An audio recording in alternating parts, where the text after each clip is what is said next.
The 1990s wrestling explosion and the rise of video games meant this was a prime market to expand into for both industries.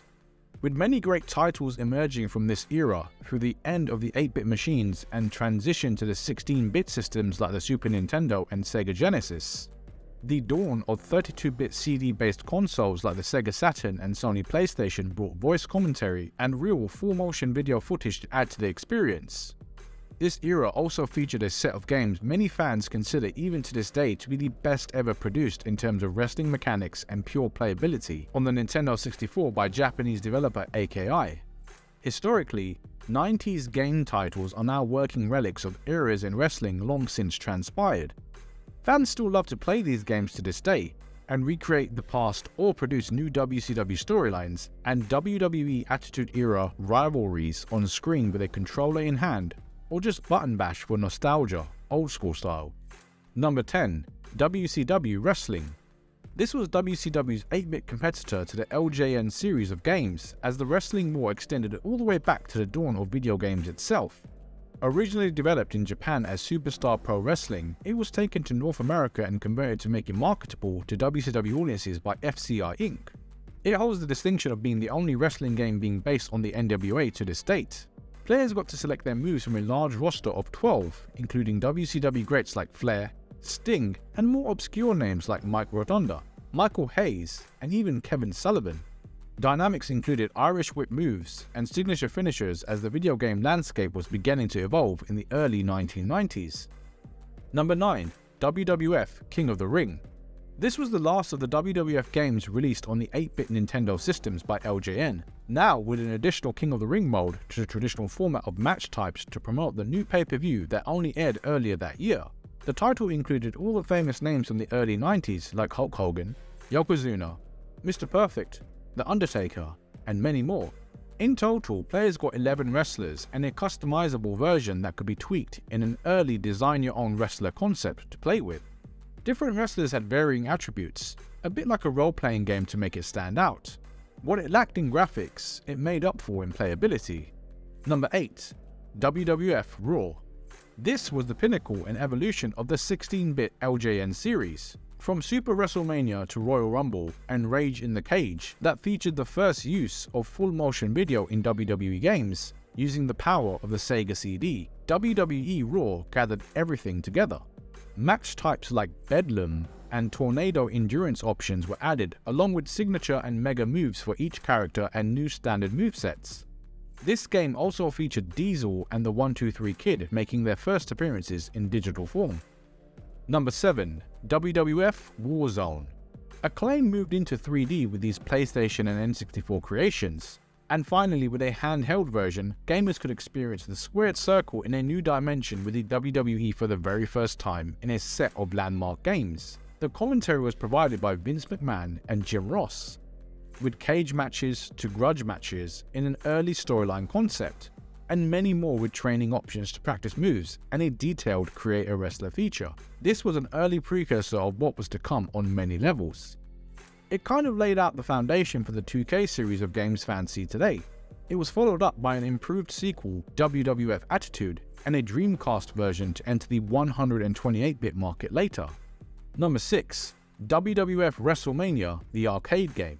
Midway brought the digitized graphics of Mortal Kombat to the world of the WWE with this coin-op deep at the start of the early new generation period in this 2D brawler.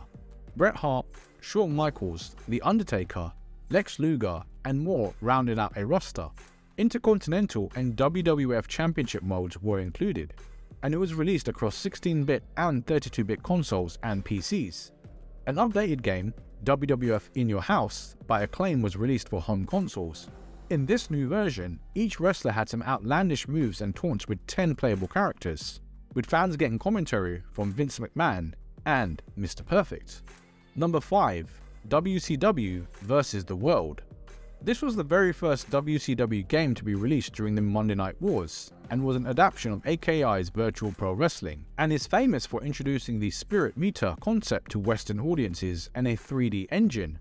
Lots of match types are available, and the roster was deep at 60 wrestlers, meaning this was a great start to the 32-bit wrestling scene and an upper hand to WCW.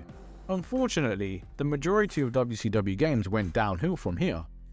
Next arrived WCW Nitro in 1998, WCW NWO Thunder in 1999, and finally WCW Mayhem also in 1999, all from the Western developer THQ, made available for the PlayStation, N64 and PC. These all failed to live up to expectations despite some advances in 3D graphics. Number 4. WWF Wrestlefest. Now this was an awesome early 90s arcade game released by Technos, only in the coin-op sector, with many fans dreaming of it being converted to the 16-bit systems, and a sequel to the 1989 arcade game WWF Superstars. Players could participate in a Royal Rumble mode or Saturday Night Main Event with big graphics and bright, outlandish fun colors.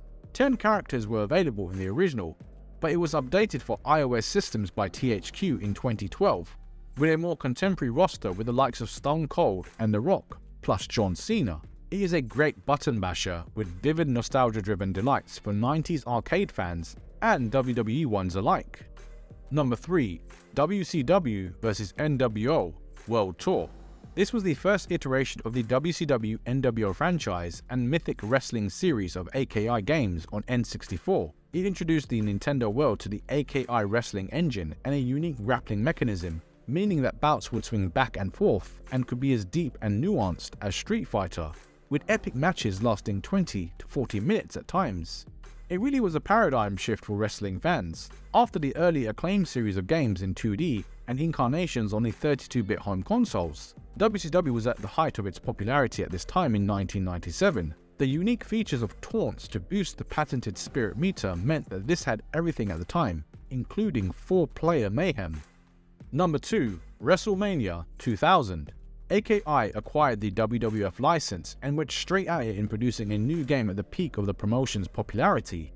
All the WWF wrestlers at the time were included, and it was a treat for WWF fans after being jealous of the playability of the WCW games for so long.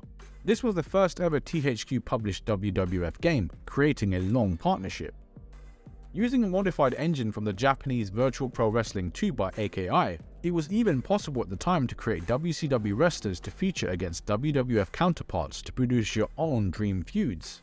The title was followed up in 2000 by an even more advanced game, No Mercy, that used the N64 expansion pack, with that being considered the pinnacle of the WWF AKI games on the Nintendo console.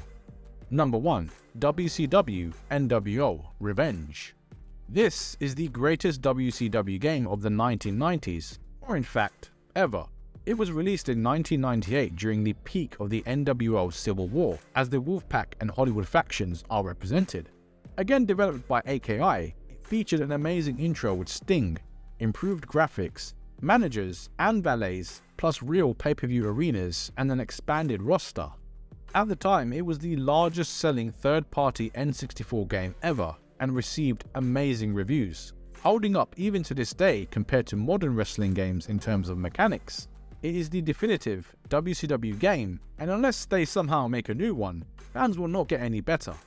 Due to the game's legendary status, it remains a time capsule to WCW at the peak of its powers. If you enjoyed this video, please do give it a like and consider subscribing. I've been Tesh from Turnbuckle Times, thanks for watching, and I'll see you in the next one.